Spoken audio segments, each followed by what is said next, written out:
America और चीन के विदेश मंत्रियों ने आमने सामने बैठक की। इस बैठक का मकसद ये सुनिश्चित करना था कि दुनिया की दो सबसे बड़ी अर्थव्यवस्थाओं के बीच अत्यधिक प्रतिस्पर्धी संबंध खुले संघर्षों में न बदले।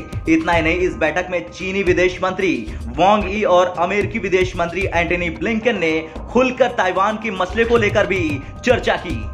इस बैठक में अमेरिकी विदेश मंत्री ब्लिंकन ने पूरी तरह से साफ कर दिया कि अमेरिका ताइवान के आसपास यथास्थिति में चीन द्वारा किसी भी एक तरफा बदलाव का विरोध करेगा।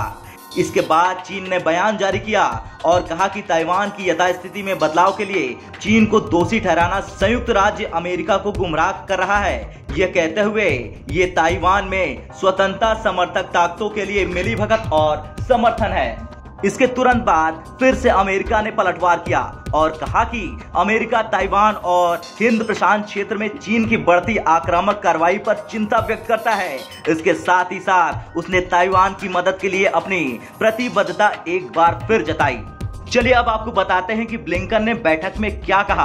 ब्लिंकन ने साफ कहा कि चीन की वजह से ताइवान के संबंध तनावपूर्ण हो गए हैं। अमेरिका एक चीन की अपनी नीति को जारी रखना चाहता है। इस नीति में अमेरिका चीन के दावे को तो मान्यता देता है, लेकिन साथ ही ताइवान के साथ अनौपचारिक और रक्षा संबंध भी रखता है। ब्लिंकन ने आगे चीन की कमर तोड़ देने वाला बयान जारी किया और कहा कि G20 शिखर सम्मेलन के बाद स्कॉटलैंड में संयुक्त राष्ट्र जलवायु शिखर सम्मेलन हो रहा है और अमेरिका उम्मीद कर रहा है कि चीन दुनिया के भले के लिए एक जिम्मेदार वैश्विक शक्ति के तौर पर अपने ग्रीन हाउस गैसों के उत्सर्जन में कटौती लाए।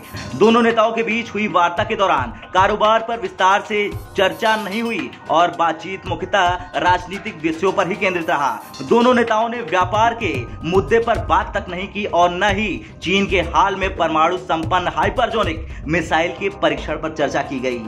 इसके साथ ही ये दुनिया ने देखा था कि कैसे अक्टूबर में राष्ट्रपति जो बाइडेन ने घोषणा की थी कि अगर चीन ताइवान पर हमला करेगा तो उस स्थिति में संयुक्त राज्य अमेरिका ताइवान की रक्षा करने के लिए मैदान में उतरेगा। ताइवान के वायु रक्षा पहचान क्षेत्र में चीनी सैन्य अभ्यासों में हाल ही में वृद्धि हुई है। इसको लेकर ताइवान पर सुरक्षा का संकट गहरा गया है। पिछले कुछ साल में चीन लगभग हर रोज ताइवान की ओर अपने लड़ाकू विमान भेजता रहा है। बता दें कि साल 1949 में चीन के गृह युद्ध के दौरान ताइवान अलग हो गया था। चीन ताइवान पर अब भी दावा करता रहता है। चीन की ओर से ताइवान पर कब्जा करने के बल प्रयोग किए जाने की संभावनाओं को भी खारिज नहीं किया जा सकता।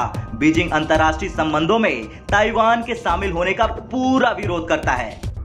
ब्यूरो रिपोर्ट, भारत तक।